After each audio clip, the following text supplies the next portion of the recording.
नमस्कार मित्रांनो, रामकृष्ण हरी. तर आता आपण आलेलो आहोत गावाला, म्हणजे मुंबईला होतो. काल संध्याकाळी गाडीला बसून आता 12 वाजता आपण इथे पोहोचलेलो आहोत. तर थेट डायरेक्ट आंघोळ बिंघोळ न करता पहिले शेतात.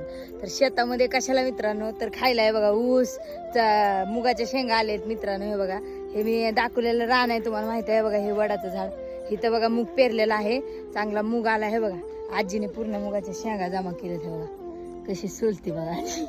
ह्या मुगाच्या शेंगा, हा ऊस, आमची आजी बघा कशी सुलती शेंगा. हे सगळं आहे ना गावाकडच्याच माणसाला माहित असतं, शहरातल्या माणसाला ह्याची मजा घेता येत नाही. ह्या सीझन मध्ये रानमेवा इतका विचारायचं काम नाही. मुगाच्या शेंगा एवढ्या मुंबईला नाहीत भेटत, इथं शेतात येऊनच खावं लागतं. आणि आपण खास मुगाच्या शेंगा खायला आलेलो आहोत मित्रांनो. आता संध्याकाळी परत मुंबईला कळती. चला, रामकृष्ण हरी.